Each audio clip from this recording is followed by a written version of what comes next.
Good morning, friends. Ann here, and I'm in the kitchen waiting for my cup of coffee. So today's reading is from Lamentations chapter 3, verses 19 through 33. And I've got a question for you as we get started today with this passage. If you were to rate your day on a scale of 1 to 5, what would be the number? 1 being it's a terrible day, the worst day, 5 being it's the best day of my life. What would be your number? So go ahead and get that in your head. And then I want to ask you a follow-up question. Why didn't you choose a lower number?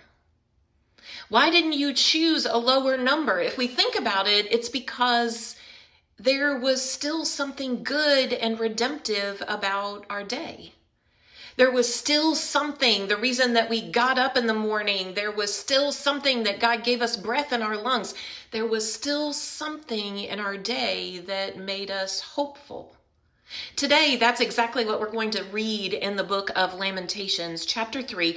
This was written by Jeremiah, who is often called the weeping prophet.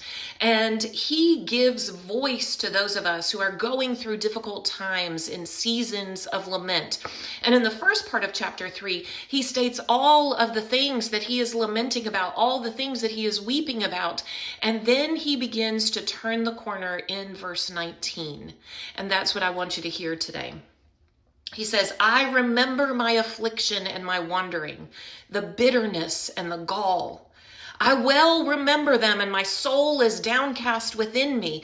Yet this I call to mind, and therefore I have hope. Because of the Lord's great love, we are not consumed, for his compassions never fail. They are new every morning. Great is your faithfulness. I say to myself, the Lord is my portion, therefore I will wait for him. The Lord is good to those whose hope is in him, to the one who seeks him. It is good to wait quietly for the salvation of the Lord. It is good for a man to bear the yoke while he is young. Let him sit alone in silence, for the Lord has laid it on him.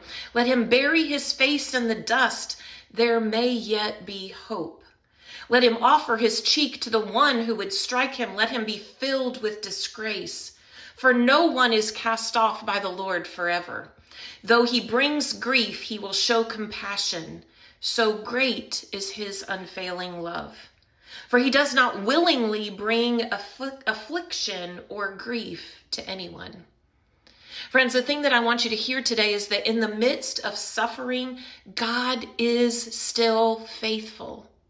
No matter what you give your day, the fact that you are up, the fact that you are watching this video, the fact that you have a breath in your lungs, the fact that God created you on a purpose, for a purpose, gives us hope, even in the darkest days. So friends, if you find yourself in a season of suffering, in a season of grief, in a season of disappointment, know that in the midst of your suffering, God is still faithful. Have a good day.